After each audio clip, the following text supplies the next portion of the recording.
আমাদের প্রভু এক নবীর উম্মত, জীবন বিধানে ঐশী বাণী কোরআন।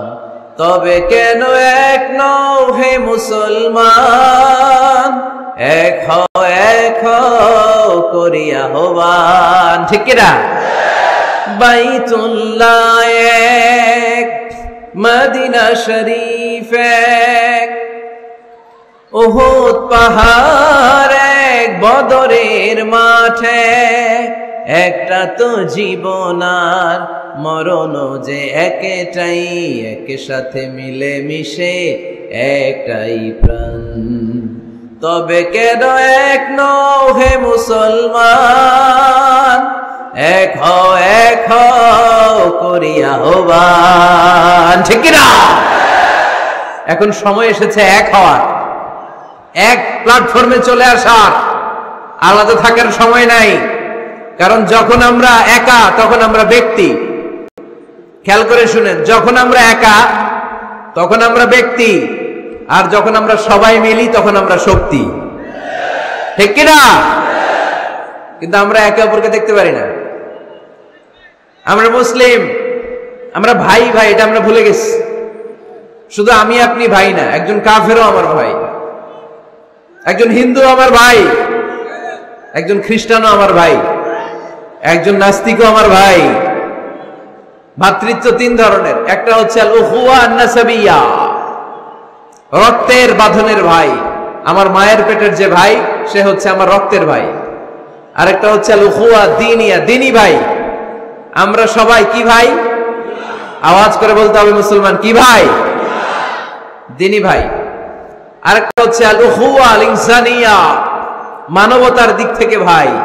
কারণ আমাদের সবার আদি পিতা একজন, তিনি কে? আদম আলাইহিস সালাম। সবার আদি পিতা একজন আদম, আদি মাতা একজন হাওয়া। সেই দৃষ্টিকোণ থেকে হিন্দু, মুসলমান, বৌদ্ধ, খ্রিস্টান, আস্তিক, নাস্তিক সবাই কি? আওয়াজ করে বলতে হবে সবাই কি? দেখেন, খ্রিস্টান আমার ভাই, হিন্দু আমার ভাই, নাস্তিক আমার ভাই, কিন্তু আমরা মুসলমান একে অপরকে ভালোবাসতে জানি না, কাছে টানতে জানি না, বুকে টানতে জানি না। এজন্য বিভেদ ভুলে যান, বিভেদের প্রাচীরকে ভেঙে চুরমার করে দেন, সবাই একসাথে হয়ে যায়, এক হয়ে যায়, নেক হয়ে যায়। বরকত নাজিল করবে কে? এখানে বিশৃঙ্খলা শুরু হলো কেন? কি কেউ যাচ্ছে কেউ আসতেছে, ঘটনা কি? হ্যাঁ, অল্প কয়েক মিনিট কথা বলবো, অল্প কয়েক মিনিট। বিশৃঙ্খলা করা যাবে না, আওয়াজ হবে না। বিশেষ প্রয়োজন হলে আস্তে করে বেরোন। 1 নাম্বার 2 নাম্বার যদি সেরে আসতে হয় আস্তে করে বেরোন। আর যারা ঢুকতে চান আওয়াজ ছাড়া, আই রিপিট, আমি আবারও বলছি, আওয়াজ ছাড়া আস্তে আস্তে বেরোন। মেহরবানি করে এই কোরআনের মজলিসের সাথে যেন বেয়াদবি না হয়ে যায়। এখানে না আসলে কোনো গুনাহ হতো না, কিন্তু এসে যদি বিশৃঙ্খলা করে গুনাহ আছে না নাই? আছে। আওয়াজ হবে না। তো সাহাবাদের বৈশিষ্ট্য বলতে গিয়ে আল্লাহ তাআলা বললেন, আশিদ্দাউ আলাল কুফার, সাহাবারা কাফেরদের ব্যাপারে বজ্র কঠোর। রুহামাউ বাইনাহুম, নিজেরা পুষ্পকোমল, দিলদরিয়া। আমরা হয়ে গেছি উল্টা, আমরা নিজেরা বজ্র কঠোর, তাই না? নিজেরা বজ্র কঠোর। আমরা নিজেরা যেন বজ্র কঠোর না হই, একে অপরের সাথে যেন হিংসা প্রকাশ না করি, বিদ্বেষ প্রকাশ না করি। আমরা যেন মুসলমান ভাই ভাই হয়ে যাই। চান ভাই ভাই হতে? চান সবাই ভাই ভাই থাকবে? সবাই চান? আল্লাহ তুমি কবুল করো। আমরা পড়ি আমিন। আরো জোরে পড়তে হবে আমিন। তাহলে আমাদের মডেল হচ্ছে সাহাবারা। কারা? আরো জোরে বলতে হবে, কারা? তো যারা আমাদের মডেল, তাদের জীবনী জানার দরকার আছে না নাই? হ্যাঁ, সাহাবাদের জীবনী আপনারা পড়েন। সাইয়েদনা আবু বকরের জীবনী পড়েছেন? ওমরে ফারুকের জীবনী, সাইয়েদনা আলী রাদিয়াল্লাহু তাআলা আনহুর, উসমান রাদিয়াল্লাহু তাআলা আনহুর, এই 4 খলিফার জীবনী কে কে পড়ছেন দেখি হাত তোলেন।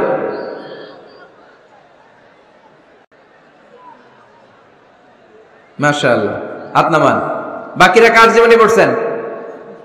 হ্যাঁ, আজকের এই মাহফিলটা, আমার আলোচনার সার্থকতা ঘটবে তখন যখন সবাই মিলে আমরা এই সিদ্ধান্ত নিতে পারবো যে আমাদের মডেল বিশ্বনবী, আমরা বিশ্বনবীর জীবনী পড়ব। আমাদের মডেল সাহাবারা, আমরা সাহাবাদের জীবনী পড়ব এবং তাদের জীবনী থেকে যে চেতনা, যে প্রেরণা, যে অনুপ্রেরণা আমরা পাই সেটা আমাদের জীবনে কাজে লাগাবো। জোরে বলেন ঠিক কিনা?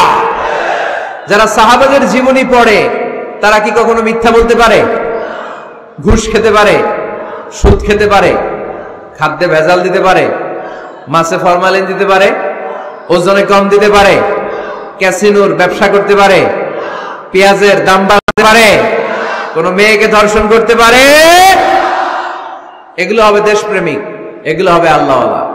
এজন্য প্রিয় ভাইয়ের, আসুন আমরা সাহাবাদের জীবনী পড়ি এবং ওনাদের জীবনী থেকে আমরা অনুপ্রেরণা নিয়ে অনুপ্রাণিত হই।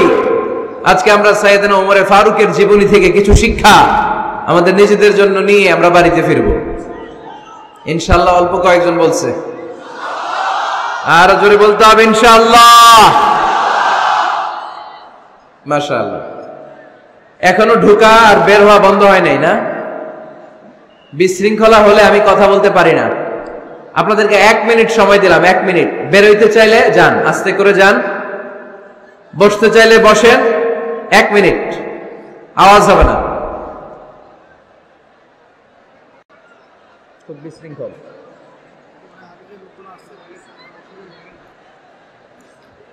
আওয়াজ হবে না, আওয়াজ হবে না, কোনো আওয়াজ নাই।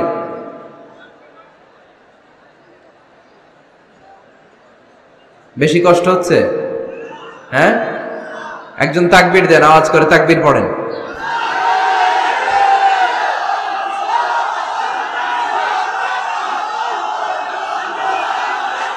এই থামেন, থামেন, থামেন বলছি। একজন তাকবীর দেন। সবাই কেন? একজন দেন। আপনি তাকবীর পড়েন।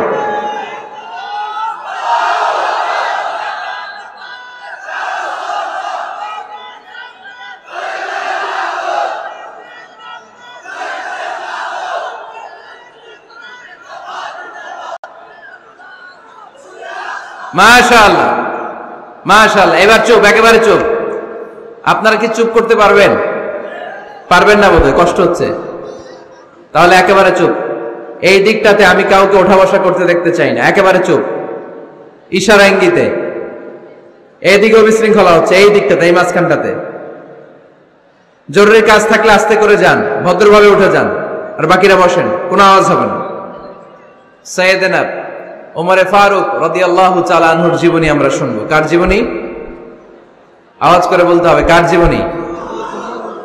আমি যত সময় কথা বলবো, প্রশ্ন করলে উত্তর দিতে হবে বাঘের বাচ্চার মতো। আমরা ওমরে ফারুকের জীবনী শুনবো। কার জীবনী?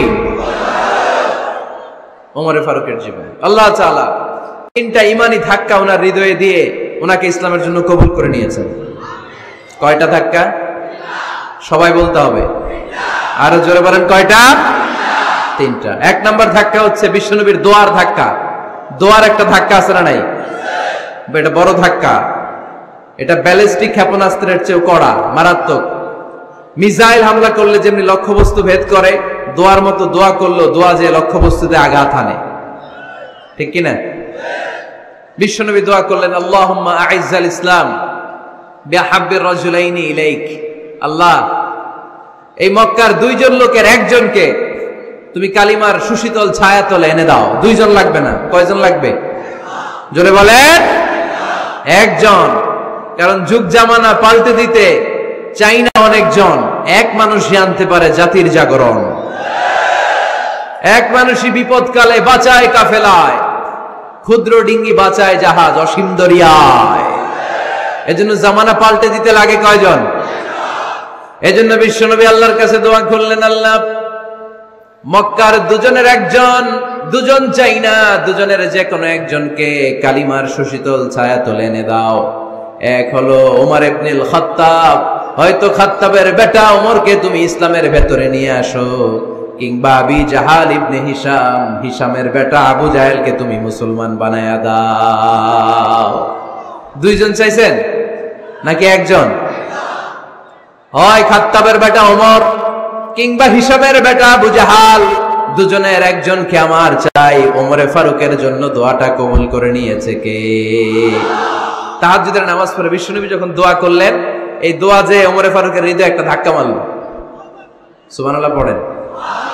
দোয়ার ধাক্কা বড় ধাক্কা, ঠিক কিনা? প্রায় শুনবেন ক্যান্সার হয়েছে, ডাক্তার বলে দিছে বাঁচবে 2 মাস। কয় মাস? এরপর আমি দেখছি লোকটা 8 বছর বেঁচে ছিল। কয় বছর?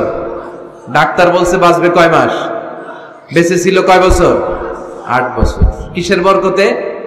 দোয়া। কিসের বরকতে? তাহলে দোয়ার একটা পাওয়ার আছে না নাই? একটা বিশ্বনবী দোয়া করলেন, আল্লাহ হয় ওমরে ফারুককে আপনি এনে দেন, অথবা আবু জাহেলের মনটারে নরম করে দেন। ওমরে ফারুকের জন্য দোয়াটা কবুল করে নিল কে? এই দোয়ার একটা বরকত ওমরে ফারুকের হৃদয়ে হয়ে গেল। 1 নাম্বার ধাক্কা। ধাক্কা সব একবারে দেওয়া যায় না। ধাক্কা একবারে দেওয়া যায়? ডাক্তারের কাছে গেলে ডাইরেক্ট কি অ্যান্টিবায়োটিক মারে? কথা বলেন। প্রথমে সামান্য ওষুধ দেয়, সিম্পল ডোজ, তারপরে ডোজ একটু বাড়ায়, ফাইনালি কাজ না হলে অ্যান্টিবায়োটিক মারে। কথা বলেন। প্রথম ধাক্কাটা গেল তিনি দোয়ার ধাক্কা। বিশ্বনবী দোয়া করলেন, ওই দোয়ায় ওমরে ফারুকের হৃদয়ে ছুঁয়ে গেল। এরপরে রব্বুল আলামিন ওমরে ফারুককে ধাক্কা মারলেন কোরআনের একটা সূরা দিয়ে। সূরাটার নাম হলো সূরাতুল হাক্কা। কি সূরা? কোন সূরা দিয়ে ধাক্কা দিছে? সূরা হাক্কা। সূরা হাক্কা দিয়ে দিছে এক, কথা কয় না। সূরা হাক্কা দিয়ে দিয়েছেন এক। আল হাক্কাতু মাল হাক্কা ওয়া মা আদরাকা মাল হাক্কা। সূরা হাক্কা দিয়ে আল্লাহ একটা ধাক্কা মারলেন। ওই যে দোয়া করলেন বিশ্বনবী, দোয়ার পর সাইয়েদনা ওমর ফারুকের হৃদয়ের মধ্যে উথাল পাতাল শুরু হয়ে গেল। সব সময় লুকিয়ে লুকিয়ে বিশ্বনবীরে ফলো করে। বিশ্বনবী ডানে গেলে ওমরে ফারুক ডানে যায়, বিশ্বনবী বাঁয়ে গেলে ওমরে ফারুক বাঁয়ে যায়। বিশ্বনবী রাত্রিবেলা নামাজ পড়লে ওমরে ফারুক পেছনে লুকিয়ে লুকিয়ে বিশ্বনবীর কোরআন শুনে। বিশ্বনবী মসজিদুল হারামের পাশে দাঁড়িয়ে রাতের এশার সালাত আদায় করছিলেন। ওই টাইমে বিশ্বনবী সূরাতুল হাক্কা তেলাওয়াত করছিলেন। কোন সূরা? সূরাতুল হাক্কা বিশ্বনবী তেলাওয়াত করছেন। ওমরে ফারুক মন্ত্রমুগ্ধ হয়ে বিশ্বনবীর কণ্ঠের তেলাওয়াত শুনে। বিশ্বনবীর তেলাওয়াতের কণ্ঠ আমাদের কণ্ঠের মতো নাকি? বিশ্বনবীর কণ্ঠ কারি বাসাদের কণ্ঠের মতো? আহমদ বিন ইউসুফের কণ্ঠের মতো? আমার নবীর কণ্ঠের সুরের ঝংকারের সাথে পৃথিবীর কোন কারি সাহেবের তুলনা চলবে? কত মধুর, কত সুন্দর, কত অসাধারণ তেলাওয়াত করতেন আমার বিশ্বনবী। একবার তেলাওয়াত শুনলে পাগল না হয়ে কেউ থাকতে পারতো না। বিশ্বনবী ওমরে ফারুককে দেখেন নাই। ওমরে ফারুক লুকিয়ে লুকিয়ে বিশ্বনবীরে ফলো করে। বিশ্বনবী এশার সালাতে সূরা হাক্কা তেলাওয়াত করতে আরম্ভ করলেন। তেলাওয়াত করতে করতে করতে করতে বিশ্বনবী সামনের দিকে যেতে লাগলেন। বিশ্বনবীর চমৎকার কণ্ঠের তেলাওয়াত শুনে ওমরে ফারুক মুগ্ধ হতে লাগলো। ওমরে ফারুক অবাক, কিরে এত সুন্দর শব্দের গাঁথনি, এত সুন্দর বাক্য, এত সুন্দর অন্তমিল, এত সুন্দর কথা, এটা কবিতার মতো লাগে। মনে হয় মোহাম্মদ কবি হয়ে গেছে। কি হয়ে গেছে? সবাই বলেন।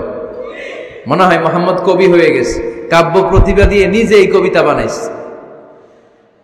ওমরে ফারুক যখন মনে মনে ভাবলেন এগুলো মনে হয় মোহাম্মদ কবিতা পড়ে, মোহাম্মদ মনে হয় কবি হয়ে গিয়েছে। ইন দা মিন টাইম বিশ্বনবী তেলাওয়াত করছিলেন সূরা হাক্কা থেকে, ওয়ামা হুয়া বিকাউলি শাইরিন কলিলাম মা তুমিনুন। এই আয়াতের অর্থ হলো এটা কোনো কবির বানানো কবিতা নয়, তোমরা অল্প সংখ্যক লোকই এই কোরআনের উপরে ঈমান আনো। সুবহানাল্লাহ পড়ে। বিশ্বনবী ওমরে ফারুককে দেখছে নাকি? কথা কয় না। দেখেছে না? বিশ্বনবীর মতো তেলাওয়াত করে যাচ্ছে। ওমর ফারুক যখন মনে করলেন কিরে এই কথাগুলো এত সুন্দর, এটা মনে হয় কবিতা। ইন দ্য মিন টাইম বিশ্বনবী যে আয়াতটা তেলাওয়াত করছিলেন, কোইন্সিডেন্টলি দৈবাত মিলে গিয়েছে। ওই আয়াতের অর্থ ছিল এটা কোনো কবির বানানো কবিতা না, খুব অল্প সংখ্যকই তোমরা ঈমান আনো। এবার তো ওমর ফারুক আটকে উঠলেন। ঘটনা কি? আমি মনে মনে ভাবলাম মোহাম্মদ কবি, আর যেটা পড়তেছে এটা কবিতা, কিন্তু মোহাম্মদ আমার দেখেও নাই, কিন্তু বলতেছে এটা কবির বানানো কবিতা না। তাহলে মোহাম্মদ মনে হয় গণক হয়ে গেছে। কার মনে কি চলে না দেখেই বলতে পারে। নাউজুবিল্লাহ পড়বেন না? ওমর ফারুক এবার মনে মনে ভাবে মোহাম্মদ তাহলে কবি না, আগেরটা ভুল ধারণা আমি করেছি। মোহাম্মদ কবি নয়, মোহাম্মদ হলো গণক। আওয়াজ করে পড়েন না আউযু বিল্লাহ। মোহাম্মদ মানুষের মনে কি চলে গণনা করে সব টের পেয়ে যায়, সব বুঝতে পারে। বিশ্বনবী তখন যে আয়াতটা তেলাওয়াত করছিলেন সেটা হলো ওয়ালা বিকাউলি কাহিনিন قليلا ما تذكرون। বিশ্বনবী তখন যে আয়াতটা তেলাওয়াত করছিলেন, এই আয়াতের অর্থ হলো এটা কোনো গণকের বানানো কথা নয়, খুব অল্প সংখ্যক লোকই তোমরা উপদেশ গ্রহণ করো। বিশ্বনবী ওমর ফারুককে দেখে? কথা কয় না, দেখে না, কিন্তু মিলে যাচ্ছে। ওই আয়াতের পরের আয়াতটা ছিল এটা গণকের বানানো কোনো গণনা নয়, খুব অল্প সংখ্যকই তোমরা ঈমান আনো। এবার তো ওমর ফারুক বেহুশ। হায় হায়, প্রথমে ভাবলাম কবিতা, সে পড়ে যাচ্ছে না কবির বানানো কবিতা না। এরপর মনে মনে ভাবলাম মনে হয় গণক, সে বলে না এটা গণকের বানানো গণনা নয়। তাহলে এটা কি? এটা কি? কি এটা? কি পড়ে মুহাম্মদ, যার কণ্ঠের তেলাওয়াত শুনলে মানুষ পাগল হয়ে যায়। বিশ্বনবী তখন পড়তে আরম্ভ করলেন, তানজিলুম মির রাব্বিল আলামিন। এর মানে হলো এটা কবিতা না, এটা গণকের বানানো গণনা না, মানুষের বানানো কিচ্ছু না, এটা গোটা বিশ্বের রব আল্লাহ পাকের বাণী। সুবহানাল্লাহ পড়ে। এই 2 নাম্বার ডোজ পড়লো। প্রথম ডোজ পড়ছে দোয়ার ডোজ। প্রথম ডোজ কিসের? দোয়ার। 2 নাম্বার সূরা হাক্কা দিয়ে আল্লাহ দিলেন এক ধাক্কা। এই সূরা হাক্কার ওই ঘটনার পর ওমর ফারুক তো পাগল, পাগল পড়া। কি ঘটে গেল আমার সাথে ওই দিন? আমি মনে মনে যা ভাবি সব মোহাম্মদ বুঝে। আল্লাহ 2 নাম্বার ডোজ দিলেন সূরা হাক্কা দিয়ে এক ধাক্কা। সুবহানাল্লাহ পড়েন। এরপরে ওমর ফারুক প্রায় বিশ্বনবীর কথা ভাবেন, বিশ্বনবী কোথায় যান, লুকিয়ে লুকিয়ে দেখেন। এবার রব্বুল আলামিন ভাবলেন এবার সূরা তাহা দিয়ে আমি 3 নাম্বার ডোজ দিয়ে দিব। পড়েন সুবহানাল্লাহ। এবার 3 নাম্বার ডোজ পাবেন, কিন্তু শয়তান ওয়াসওয়াসা দিচ্ছে, ওমর ফারুক যাও, মক্কায় ঘোষণা হয়েছে মুহাম্মদের কল্লা এনে দিতে পারলে এত এত স্বর্ণ মুদ্রা। শয়তানের ওয়াসওয়াসায় আবার ভুল পথে হাঁটতে লাগলেন সাইয়েদনা ওমর। নাঙ্গা তরোয়ার নিয়ে বিশ্বনবীর মাথা কাটার জন্য বের হয়ে গেলেন। বনু জাহারা গোত্রের একটা লোক বলে, ওমর তুমি কোথায় যাও? ওমরে ফারুক বলেন, মুহাম্মাদের কল্লা কাটার জন্য যাচ্ছি। পড়েন নাউজুবিল্লাহ। আবু জাহারা গোত্রের লোক বলে, তুমি মুহাম্মাদের কল্লা কাটতে যাও? আরে তোমার বোন ফাতেমা বিনতে খাত্তাব আর তোমার বোনের জামাই সাঈদ, এরা তো দুজন কালিমা পড়ে মুসলমান হয়ে গেছে। আরে মুহাম্মাদের কল্লা পরে কেটো, আগে ঘর সামলাও। যে ওমর, আগে ঘর সামলাও, পরে তুমি মুহাম্মাদের কল্লা কাটতে যাও। ওমরে ফারুক রেগে গেলেন, রাস্তা ঘুরিয়ে বাড়ির দিকে চলতে আরম্ভ করলেন। রাগে তিনি গড়গড় করছেন। ওমর ফারুকের বোন ফাতেমা বিনতে খাত্তাব, বোনের জামাই সাঈদ, তাদের 2 জনকে খাব্বাব রাদিয়াল্লাহু তাআলা আনহু সূরা তাহা ঘরের ভিতরে তেলাওয়াত করে শোনাচ্ছিল। পড়েন সুবহানাল্লাহ। সূরা তাহা দিয়ে আল্লাহ একটু পরে ধাক্কা মারবে আরেকটা। ওমর ফারুক যখন আসলেন, ওমর ফারুকের আওয়াজ শুনে খাব্বাব রাদিয়াল্লাহু তাআলা আনহু লুকিয়ে গেলেন। ওমর ফারুক দরজার মধ্যে কড়া নাড়লেন। বোন বলে, কে তুমি? সাইয়েদনা ওমর বললেন, আমি ওমর। খুলে দেওয়া হলো। ঘরের ভেতরে ঢুকেই কথা নাই বার্তা নাই, নিজের আপন বোনকে মারতে শুরু করলো ওমর। বোন জামাইকে আঘাত করতে শুরু করলো। মারতে মারতে নিজের কলিজার টুকরা বোনকে, বোনের জামাইকে সাইয়েদনা ওমরে ফারুক পিটাতে পিটাতে রক্তাক্ত করে ফেললেন। গা দিয়ে ফিনকি বের হয়ে যখন রক্ত বের হয়, সাইয়েদনা ওমরে ফারুকের দিলের মধ্যে মায়া তৈরি হয়ে যায়। সাইয়েদনা ওমরে ফারুক বললেন, আমার কলিজার টুকরা বোন আর বোন জামাই, তোরা কেন মুহাম্মাদের কথায় পাগল হলি? বুঝলাম না কেন মক্কার লোকগুলো পাগল পড়া হয়ে সব মুহাম্মাদের দলে চলে যায়। কি এমন কথা মুহাম্মদ তোদের শোনায়, কি এমন বাণী তোদের শোনায় যে বাণী শুনে সব তোরা মুহাম্মাদের দলে চলে গেলি? কি আছে মুহাম্মাদের কাছে? কি কি জাদুটা? কি কি জাদু পেলি সেখানে? আমার একটু দেখা। বোন ফাতেমা বলে, না ভাই, ইন্নাকা রিজিস, তুমি নাপাক। লা ইয়ামাসসুহু ইল্লাল মুতাহহারুন, পাক পবিত্র না হয়ে আল্লাহর এই কালামে স্পর্শ করা যায় নাকি? আওয়াজ করে বলেন, স্পর্শ করা যায়? ভাই তুমি গোসল করে আসো, তাহলে তোমার হাতে তুলে দিব, তুমি পড়লেই বুঝতে পারবা কি আছে আল্লাহর এই কোরআনে। সুবহানাল্লাহ পড়েন। সাইয়েদনা ওমর ফারুক গোসল করে আসলেন। বোন এবার সূরা তাহা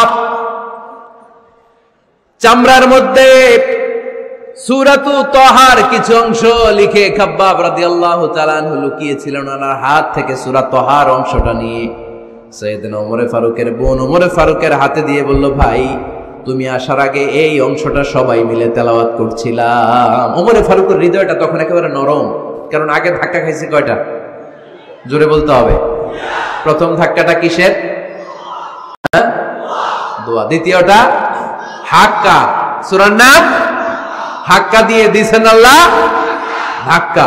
এবার দিবে সূরা তহার ধাক্কা। ওমরে ফারুক হাতে নিলেন, খুব ভালো আরবি জানতেন, চমৎকার আরবির অর্থ বুঝতেন, কারণ আরবি ভাষাভাষী মানুষ। হাতে নিয়ে নজর দেওয়ার পরে ওনার চোখ দিয়ে দাঁড় দাঁড় করে পানি বের হয়ে গেল। ওমরে ফারুক আয়াতগুলোর দিকে তাকিয়ে পড়তে আরম্ভ করলেন, তহা মা আনজালনা আলাইকাল কুরআনা লিতাশকা ইল্লা তাযকিরাতাল লিমান ইয়াখশা তানজিলাম মিম্মান খালাকাল আরদা ওয়াস সামাওয়াতিল উলা। পড়েন সুবহানাল্লাহ। উনি পড়তে আরম্ভ করলেন, তাহা মা আনজালনা আলাইকাল কুরআনা লিতাশকা, এই কোরআনকে হতভাগা জাতি হিসেবে থাকার জন্য তোমাদের উপর নাজিল করি নাই। তানজিলাম মিম্মান খালাকাল আরদা ওয়াস সামাওয়াতিল উলা, এটা ওই রবের পক্ষ থেকে, ওই সত্তার পক্ষ থেকে নাজিল হয়েছে যেই রব জমিন তৈরি করেছেন, যেই রব বিশাল সুবিশাল আকাশও তৈরি করেছেন। সুবহানাল্লাহ পড়েন। সূরা তহার এই চমৎকার অসাধারণ শব্দ গাঁথনি দিয়ে এই আয়াতগুলো যখন পড়তে আরম্ভ করলেন, ওমরে ফারুক আর নিজের উপর ব্যালেন্স রাখতে পারলেন না, আর ধরে রাখতে পারলেন না। এবার ডাইরেক্ট অ্যাকশন। এবার কি 3 নাম্বার ধাক্কা খেয়ে, সূরা তহার ধাক্কা খেয়ে আর সামলাতে পারলেন না, পাগলের মতো হয়ে গেলেন। বলতে আরম্ভ করলেন, আইনা মুহাম্মদ, মুহাম্মদ কোথায়? সাইয়েদনা খাব্বাব বললেন, বিশ্বনবী সাফা পাহাড়ের পাদদেশে দারুল আরকাম ইবনে আবিল আরকামের ঘরে বসে বসে লুকিয়ে লুকিয়ে কোরআনের দাওয়াত দিচ্ছে। ওমর, তুমি যদি মুহাম্মদ সাল্লাল্লাহু আলাইহি ওয়াসাল্লামের দেখা পেতে চাও, তাড়াতাড়ি দারুল আরকামের ঘরের দিকে ছুটে যাও। ওমরে ফারুক তলোয়ার নিয়ে ছুটলেন, পাগলের মতো ছুটলেন, আর ধৈর্য ধারণ করতে পারেন না। বিশ্বনবীর নূরানি চেহারাটা একবার দেখার জন্য পাগলের মতো ছুটতে আরম্ভ করলেন। ওমরে ফারুককে দারুল আরকামের কাছে আসতে দেখে বিশ্বনবীর চাচা হামজা ইবনে আব্দুল মুত্তালিব এসে বলে, নবী তাড়াতাড়ি দারুল আরকামের ঘর থেকে আপনি পালিয়ে অন্য কোথাও চলে যান।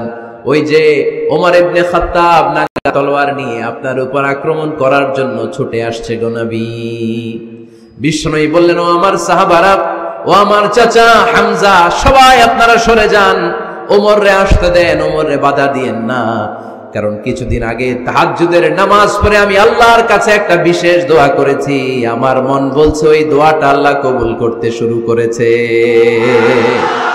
ওমর ফারুক চলে আসলেন, এসে কোনো কথা নাই, চিৎকার দিয়ে বললেন, আশহাদু আল্লা ইলাহা ইল্লাল্লাহ ওয়া আশহাদু আন্না মুহাম্মাদান আবদুহু ওয়া রাসূলুহু, আমি সাক্ষ্য দিলাম আল্লাহ এক, অদ্বিতীয়, আল্লাহ ছাড়া কোনো ইলাহা নাই, নিশ্চয় আপনি মুহাম্মদ আল্লাহর বান্দা এবং রাসূল। সুবহানাল্লাহ পড়েন। এই কালমা শাহাদাতের ভেতরে আল্লাহর কথা, আমার নবীর কথা ঢুকিয়ে দিয়েছে কে? ঝিনুকের ভেতর লুকিয়ে থাকে যেমন মতি, ঝিনুকের ভেতর লুকিয়ে থাকে যেমন মতি, কালমা শাহাদাতে আছে আল্লাহর জ্যোতি, কালমা শাহাদাতে আছে আল্লাহর জ্যোতি। পড়েন, ঝিনুকের ভেতর লুকিয়ে থাকে যেমন মতি, ঝিনুকের ভেতর লুকিয়ে থাকে যেমন মতি, কালমা শাহাদাতে আছে আল্লাহর জ্যোতি, কালমা শাহাদাতে আছে আল্লাহর জ্যোতি। পড়েন আল্লাহু আকবার। ওই শাহাদাতের জ্যোতি সাইয়েদনা ওমর ফারুকের হৃদয়টারে উজালা করে দিল। দুনিয়ার সব ভয়কে পেছনে ফেলে এক আল্লাহর ভয়কে অন্তরে ধারণ করে আওয়াজ করে পড়লেন, আশহাদু আল্লা ইলাহা ইল্লাল্লাহু ওয়াহদাহু লা শারীকা লাহু ওয়া আশহাদু আন্না মুহাম্মাদান আবদুহু ওয়া রাসূলুহু। পড়েন সুবহানাল্লাহ। 3টা ধাক্কা। কয়টা? সবাই বলতে হবে, কয়টা? প্রথম ধাক্কাটা দোয়া, দ্বিতীয় ধাক্কা হাক্কা, তৃতীয় ধাক্কা সূরা তহা। 3টা ধাক্কার মাধ্যমে সাইয়েদনা ওমর ফারুককে মুসলমানদের লিডার বানায় দিল কে? ওমর ফারুক কালিমা পড়ে মুসলমান হয়ে গেছে। মুসলিম সাহাবাদের মধ্যে আনন্দের বন্যা বয়ে গেল। বিশ্বনবী খুশি হয়ে গেলেন, আল্লাহ শুকরিয়া করলেন, আল্লাহ তুমি আমার দোয়া ফিরিয়ে দাও নাই। আমি বলেছি দুজনের একজনকে চাই, তুমি ওমরে ফারুককে দান করেছো, বলেন আলহামদুলিল্লাহ। এবার ওমরে ফারুক বিশ্বনবীর প্রশ্ন করলেন, নবী আলাসনা আলাল হক, আমি প্রশ্ন করে উত্তর দেন, আমরা কি সত্যের উপর নাই? বিশ্বনবী বললেন, বালা ওমর, আমরা এই সত্যের উপরে আছি। আমাদের কোরআন কি সত্য নয়? বিশ্বনবী বললেন, কোরআনও সত্য। আমাদের রব আল্লাহ কি সত্য নন? বিশ্বনবী বললেন, সত্য। ওমরে ফারুক বললেন, তাহলে ফিমাল ইখতিফা, তাহলে লুকিয়ে লুকিয়ে আর গোপনে দাওয়াতি কাজ কেন? আপনি সত্য নবী, কোরআন সত্য কিতাব, আমার রব আল্লাহ সত্য, আর আমি ওমর কালিমা পড়ে মুসলমান হয়ে গিয়েছি, তাহলে ফিমাল ইখতিফা, আর লুকিয়ে লুকিয়ে কোরআনের দাওয়াত দিবেন কেন? বের হন, মক্কার শহরের মাঝখানে চলে আসেন, চিৎকার করে আমরা আল্লাহর নামের ঘোষণা দেব। বিশ্বনবী বললেন, না ওমর,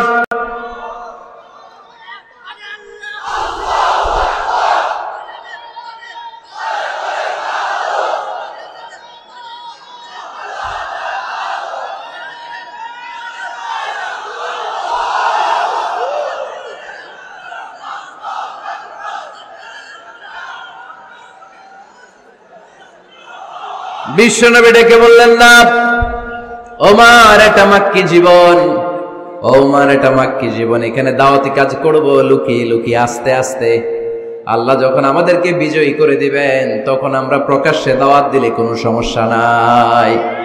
সাইয়েদনা ওমর ফারুক বলেন, না ও নবী, আমার উপর ছেড়ে দেন, আমি দেখবো, আপনি আমারে শুধু মক্কার জামিনে একটা মিছিল দেওয়ার অনুমতি দেন।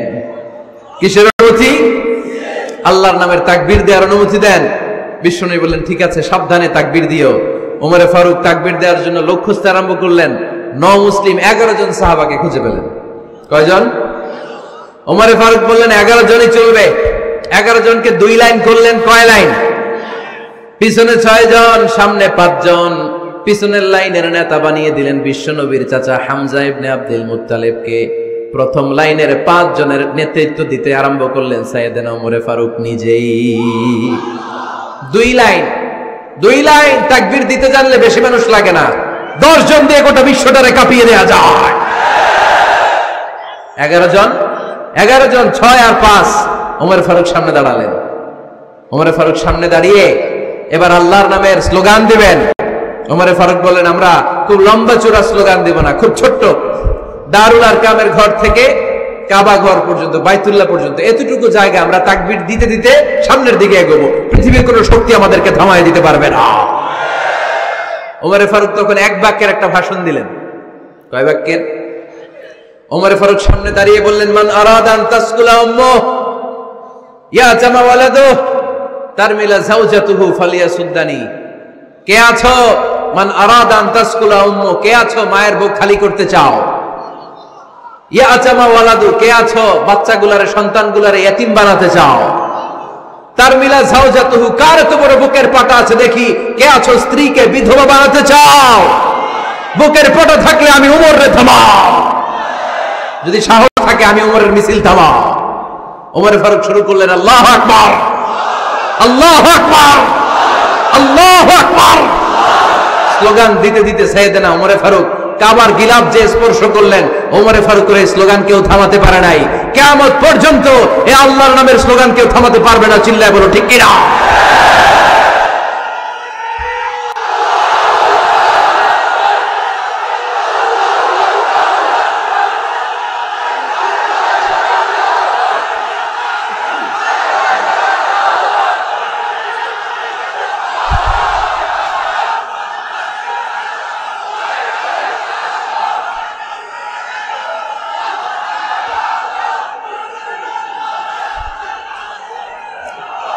ওমর ফারুকের স্লোগান সেদিন মক্কায় কেউ থামাইতে পারছিল?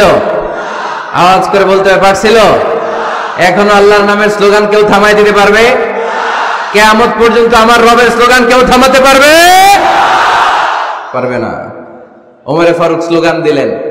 আবু জাহেল, উতবা, শাইবা, ওয়ালিদ ইবনে মুগীরা আল্লাহু আকবার ধ্বনি শুনে বাইরে আসছে। কিরে, এত বড় স্লোগান, আমাদের কাছ থেকে পারমিশন নেয় নাই, অনুমতি নেয় নাই। অনুমতি নেওয়া ছাড়াই স্লোগান শুরু। বের হয়ে দেখে মিছিলের সামনে ওমর। ওমরে ফারুককে দেখে আবু জাহেল দিছে এক দৌড়। উতবা দিছে আরেক দৌড়, সাহেবা দিছে বউ দৌড়। সুবহানাল্লাহ পড়বেন না? এজন্য ওমর বেশি লাগে না, ওমর লাগে একজন।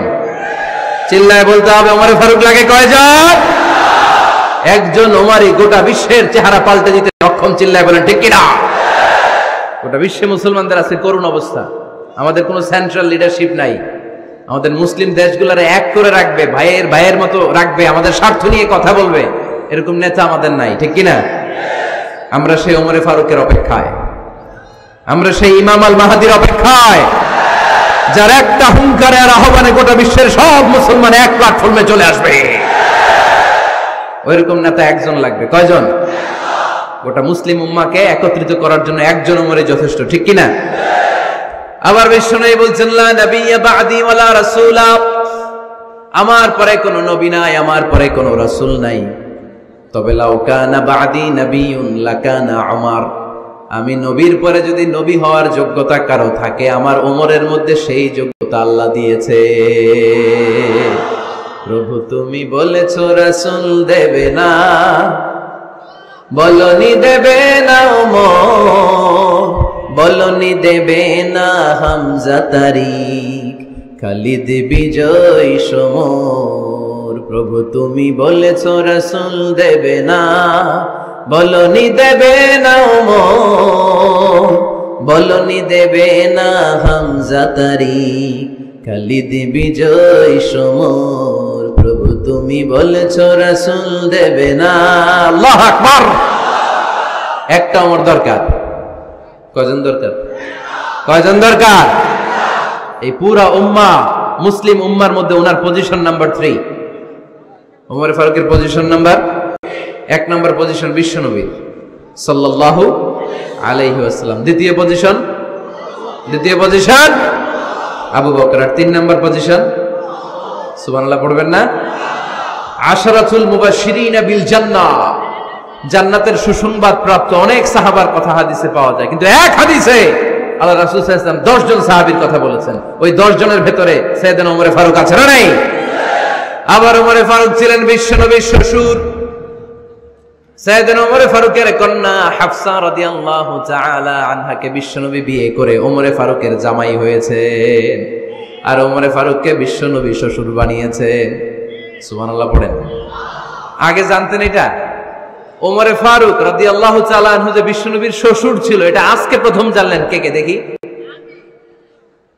দেখছেন? অনেকেই জানে না। মাশাআল্লাহ, হাত নামান, আমরা জেনে নিব, জানতে কোনো সমস্যা নাই। বাঁচতে হলে জানতে হবে। বাঁচতে হলে কি করতে হবে? জানতে হবে। 4 জন খলিফার 2 জন হচ্ছে বিশ্বনবীর মেয়ের জামাই, বাকি 2 জন হচ্ছে বিশ্বনবীর শ্বশুর। সাইয়েদনা উসমান রাদিয়াল্লাহু তাআলা আনহুর কাছে বিশ্বনবী সাল্লাল্লাহু আলাইহি ওয়াসাল্লাম 2 কন্যাকে বিয়ে দিয়েছেন। বিশ্বনবী সাল্লাল্লাহু আলাইহি ওয়াসাল্লামের মোট কন্যা 4 জন। কয়জন? বড় মেয়ের নাম যায়েনব রাদিয়াল্লাহু তাআলা আনহা, ওনার স্বামীর নাম ছিল আবুল আস ইবনে রাবি'। তার পরের মেয়ের নাম হচ্ছে উম্মে কুলসুম, ওনাকে বিয়ে দিয়েছিলেন বিশ্বনবী সাইয়েদনা ওসমান রাদিয়াল্লাহু তাআলা আনহুর সাথে। উম্মে কুলসুম রাদিয়াল্লাহু তাআলা আনহার ইন্তেকালের পরে আরেক মেয়ে রুকাইয়াকে বিশ্বনবী সাইয়েদনা ওসমানের কাছে আবার বিয়ে দিয়ে দিলেন। সুবহানাল্লাহ পড়েন। আর সবচেয়ে ছোট্ট কন্যা ফাতেমা রাদিয়াল্লাহু তাআলা আনহাকে বিয়ে দিয়ে দিলেন নিজের চাচাতো ভাই সাইয়েদনা আলী রাদিয়াল্লাহু তাআলা আনহুর সাথে। তার মানে সাইয়েদনা উসমান আর সাইয়েদনা আলী ছিল বিশ্বনবীর মেয়ের জামাই। ঠিক কিনা? আর সাইয়েদনা আবু বকর রাদিয়াল্লাহু তাআলা আনহুর কন্যা আয়েশা রাদিয়াল্লাহু তাআলা আনহাকে বিশ্বনবী বিয়ে করে আবু বকর রাদিয়াল্লাহু তাআলা আনহুকে বানালেন শ্বশুর। আর ওমর ফারুকের কন্যা হাফসা রাদিয়াল্লাহু তাআলা আনহাকে বিয়ে করে ওমর ফারুককেও বানালেন শ্বশুর। তাহলে 4 খলিফার 2 জন জামাই। 2 জন, আওয়াজ করে বলতে হবে, 4 খলিফার 2 জন, বাকি 2 জন। ওমর ফারুক রাদিয়াল্লাহু তাআলা আনহুকে আল্লাহ তাআলা জ্ঞানও দিয়েছেন, আবার প্রজ্ঞাও দিয়েছেন। জ্ঞান আর আল্লাহর ভয়, তাকওয়া। আমার প্রিয় ভাইরা, রামগঞ্জের ভাইরা, তাই না? রামগঞ্জের ভাইরা, কোন ব্যক্তিকে যদি আল্লাহ তাআলা জ্ঞান দেয়, আবার যদি তাকওয়ার গুণ দেয়, জ্ঞানও আছে আবার আল্লাহর ভয়ও আছে, এই লোকের কেউ থামায় রাখতে পারবে না। এরা কেউ থামায় রাখতে পারে না। সে গোটা বিশ্ব জয় করবে। সাইয়েদনা ওমর ফারুককে আল্লাহ তাআলা জ্ঞানও দিয়েছেন, আবার তাকওয়াও দিয়েছেন। সুবহানাল্লাহ পড়েন। বিশ্বনবী সাল্লাল্লাহু আলাইহি ওয়াসাল্লাম স্বপ্ন দেখলেন। বিষ্ণুনবী দুধ খাচ্ছেন, আঙ্গুলের ভেতর দিয়ে ফাঁক দিয়ে দুধ বের হয়, বিষ্ণুনবী দুধ খাচ্ছেন। খেতে খেতে একটু দুধ আঙ্গুলে লেগে আছে, এই আঙ্গুলটা কারো মুখে না দিয়ে বিষ্ণু ইসলাম ওমরে ফারুকের মুখের ভিতরে ঢুকাই দিলেন। অতিরিক্ত দুধটা ওমরে ফারুক খেলেন। সাহাবারা বললেন, মাযা আউয়ালতা বিহি ইয়া রাসূলুল্লাহ, হে আল্লাহর রাসূল, এই স্বপ্ন দিয়ে কি বুঝালেন, বুঝলাম না। বিষ্ণু ইসলাম বললেন, আউয়ালতু বিহি আল ইলম, এটা দিয়ে আমি জ্ঞান বুঝিয়েছি, কারণ অতিরিক্ত দুধের অংশটা আমি কাউরে না দিয়ে ওমরকে দিয়েছি, তার মানে ওমরের জ্ঞানের কোনো তুলনা হয় না। এজন্য স্বপ্নে যদি কেউ দেখেন আপনি দুধ পান করছেন, এটা প্রমাণ করে আল্লাহ তাআলা আপনাকে দ্বীনের জ্ঞান দান করবে। আবার বিশ্বনবী সাল্লাল্লাহু আলাইহি ওয়াসাল্লাম আবার আরেক রাতে স্বপ্ন দেখলেন, সাহাবারা লাইন ধরে বিশ্বনবীর সামনে দাঁড়ানো, কোন সাহাবার জামা নাভি পর্যন্ত, কোন সাহাবার জামা হাঁটু পর্যন্ত, কোন সাহাবার জামা টাকনু পর্যন্ত, কোন সাহাবার জামা আরো ছোট, কিন্তু ওমরে ফারুকের জামা বিশ্বনবী দেখলেন এত বড়, টেনে হিচড়ে হিচড়ে বিশ্বনবীর সাথে চলছে। সুবহানাল্লাহ পড়বেন না? সাহাবারা বললেন, মাযা ওয়ালতা বিহি ইয়া রাসূলুল্লাহ, হে আল্লাহর রাসূল, এটা দিয়ে আপনি কি বুঝাতে চাইলেন? বিশ্বনবী বললেন, আউয়ালতু বিহি আত-তাকওয়া, এটা দ্বারা আমি দ্বীন, দ্বীনদারি বোঝালাম, তাকওয়া বোঝালাম। সুবহানাল্লাহ পড়েন। বিশ্বনবী দেখলেন কোন সাহাবার জামা এতটুকু, কোন সাহাবার জামা এত লম্বা, কোন সাহাবার জামা পা পর্যন্ত লম্বা, আর সাইয়েদনা ওমর ফারুককে দেখলেন ওনার জামা এত লম্বা, ওমর ফারুক টেনে হিচড়ে জামা নিয়ে চলতেছে। বিশ্বনবী বুঝাতে চাইলেন, ওমরের যেহেতু জামা লম্বা, ওমরের ভেতরে আল্লাহর ভয়, দ্বীনদারিও খুব বেশি, চিল্লায় বলেন ঠিক কি না? জ্ঞানও দিয়েছেন, আবার দ্বীনদারিও দিয়েছেন। এই দুইটা জিনিস যদি থাকে, এই পৃথিবীতে তাকে সফল রাষ্ট্রনায়ক বানায় দেয় কে? আবার এই পৃথিবীর বুকে যত নারীরা জান্নাতে যাবে, সব নারীদের সর্দারিনী হবে সাইয়্যিদাতুনা ফাতিমা রাদিয়াল্লাহু তাআলা আনহা। এই দুনিয়াতে যত যুবকরা জান্নাতে যাবে, তাদের সর্দার হবে সাইয়েদনা হাসান আর হুসাইন রাদিয়াল্লাহু তাআলা আনহুমা। আর এই দুনিয়ার বুকে যত বয়স্ক মানুষেরা জান্নাতে ঢুকবে, তাদের নেতৃত্ব দিবেন সাইয়েদনা আবু বকর আর সাইয়েদনা ওমর। বয়স্ক যারা আছেন, আপনাদের নেতৃত্ব দিবে কে? হ্যাঁ, একজন কয় আল্লাহ। না, আল্লাহ তো তোমারে জান্নাত দিবে, তোমার জান্নাতে নিয়ে যাবে কে? সাইয়েদনা আবু বকর, সাইয়েদনা ওমর। আর ইয়াং যারা তোমরা এসেছো, তোমরা যখন জান্নাতে ঢুকবে, তোমাদের লিডারশিপ নিবে কে? হাসান আর হুসাইন রাদিয়াল্লাহু তাআলা আনহুমা। আর নারীরা যারা জান্নাতে প্রবেশ করবে, এই নারীদের নেতৃত্ব দিবে বিশ্বনবীর কলিজার টুকরা, নয়নের বুটুলি সাইয়্যিদাতুনা ফাতিমা রাদিয়াল্লাহু তাআলা আনহা। সুবহানাল্লাহ পড়বেন না? Omar Farooq, the superhero of Muslim উম্মাহ। আমরা কাদেরকে সুপার হিরো বানায় রাখছি আমরা জানি না। এই নায়ক নায়িকা, গায়ক গায়িকা, মডেলরা, চোখ ধাঁধানো গ্ল্যামার নিয়ে যারা চলে, এরা আমাদের মডেল নয়। আমাদের মডেল সাইয়েদনা ওমর ফারুক। ঠিক কিনা? ঠিক কিনা? ওমর ফারুক মসজিদে নববীর খতিব, খুতবা দিচ্ছেন। আপনারা কথা শুনতেছেন? কষ্ট হচ্ছে? কষ্ট হচ্ছে কার কার দেখি? তোমার? এরে বাইদা রাখেন রশি দিয়ে, এই জায়গায় বেশি লাফালাফি করতেছো, আর লাফাবা না, ঠান্ডা মাথায় শোনো। ওকে, মাশাআল্লাহ, ভালো ছিল। থাক, বাধার দরকার নাই, এমনি বসে থাকবে। মনোযোগ আছে না গেছে? আছে? আচ্ছা, আরো কয়েক মিনিট শুনবেন না? আচ্ছা। ওমর ফারুক রাদিয়াল্লাহু তাআলা আনহু